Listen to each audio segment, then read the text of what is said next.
नमस्कार दोस्तों। आज मैं आप लोगों के लिए पिछली कहानी का सेकंड पार्ट लेकर आ गया हूं।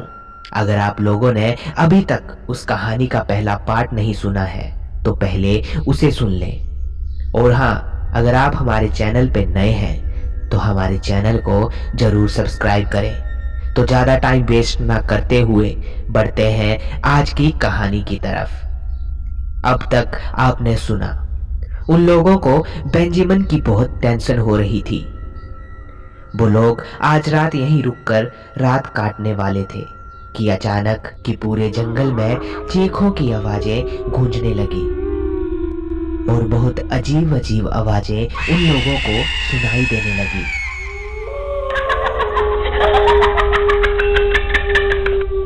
वो लोग ये सब देख के डर जाते हैं कि तभी कैडन बोला, अब हम यहाँ नहीं रुक सकते, हमें यहाँ से निकलना होगा। तभी मैंने उसे बोला, लेकिन बेंजामिन का क्या, हम उसको छोड़ के नहीं जा सकते। कैडन बोला, पागल मत बनो, बेंजामिन अभी तक जिंदा नहीं बचा होगा। अगर चाहते हो कि तुम भी उसकी तरह उस शैतान का शिकार ना बनो तो चलो मेरे साथ। कैडन ने गुस्से से कहा, सबसे नजदीक हाईवे यहाँ से करीब 30 किलोमीटर दूर है। हम 2 दिन में वहां तक पहुंच जाएंगे। बस हमें हर समय आग की जरूरत पड़ेगी। अगर जरूरत पड़ी तो हम अपने टेंट्स को भी जला देंगे, ठीक है? हम तीनों ने फैसला कर लिया और हमने प्लान बनाया कि आज हम 15 किलोमीटर चलेंगे और कल 15 किलोमीटर पैदल चलकर हाईवे तक पहुंच जाएंगे। एक बार हाईवे मिल गया फिर तो हम घर पहुंच ही जाएंगे। दिल में डर तो था, लेकिन अपनी जान बचाने के पागलपन में ना तो हमें भूख लगी और ना ही प्यास। बीच बीच में जब रास्ता थोड़ा प्लेन मिलता तो हम भागने भी लगते।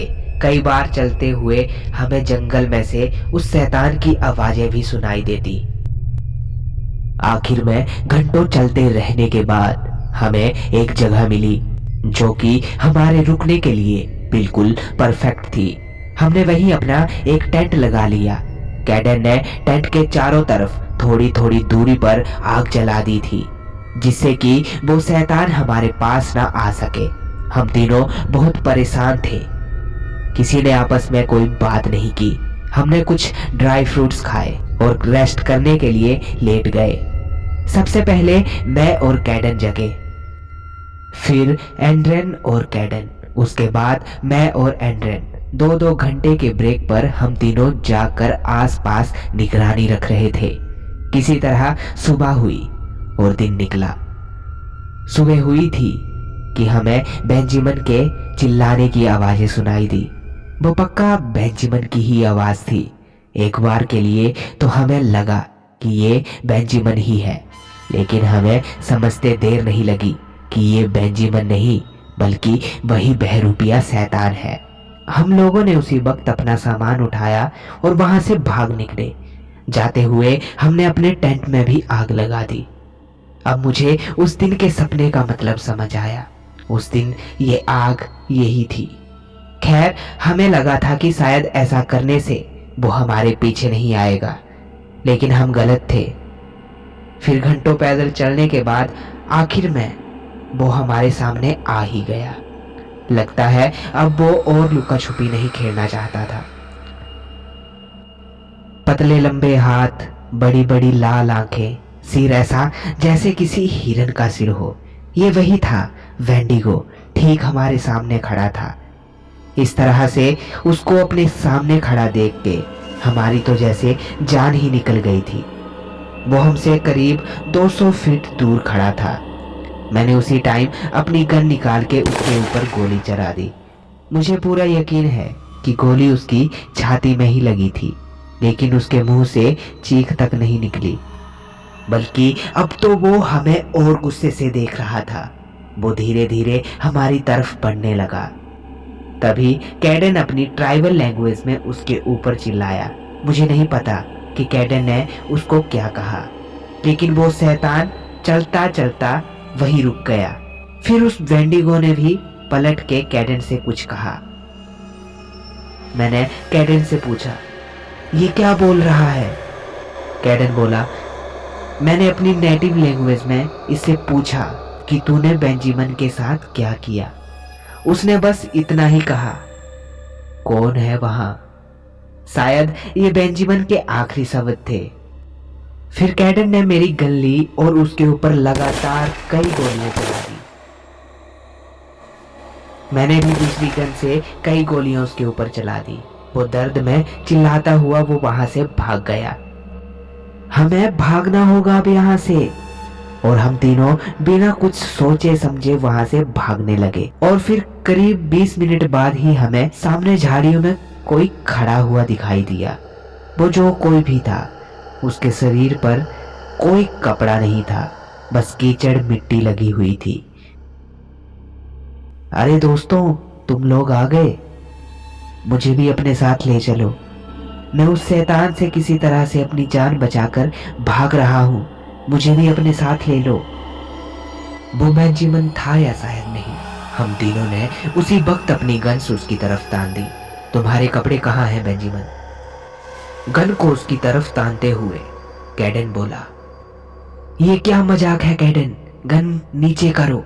मैं हूं बेंजामिन, मुझे ठंड लग रही है और भूख भी लगी है, मुझे घर ले चलो प्लीज। और इससे पहले कोई कुछ बोलता, एंड्रन ने उसके पैर पे गोली मार दी।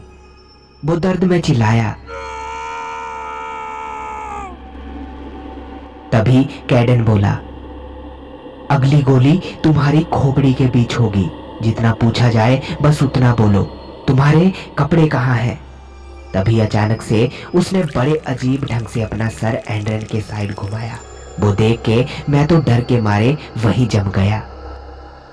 उसके मुंह से अजीब आवाजें निकल रही थी, अजीब ही, कभी किसी जानवर की, कभी किसी इंसान की, जिनमें से एक आवाज बेंजामिन की भी थी।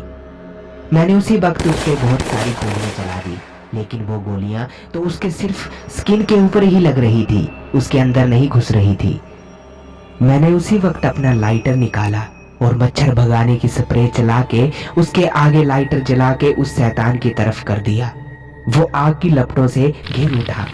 जब मैं ये कर रहा था तो कैडन ने भी उसके ऊपर राइफल की 2 मैगजीन उसके ऊपर खाली कर दी और एंड्रन ने भी जल्दी से फ्यूल कैन को उसके ऊपर उड़ेल दिया। वो बुरी तरह आग में जलता हुआ चीखें मार रहा था। फिर करीब 15 मिनट बाद जब आग बुझी तो उसकी बुरी तरह जली हुई बॉडी हमारे सामने पड़ी थी। वो आधा बेंजामिन और आधा वेंडिगो लग रहा था। कैडन ने पागलों की तरह उसकी लाश को हंटिंग नाइफ से टुकड़े टुकड़े करने लगा। वो देख के मुझसे उल्टी भी हो गई।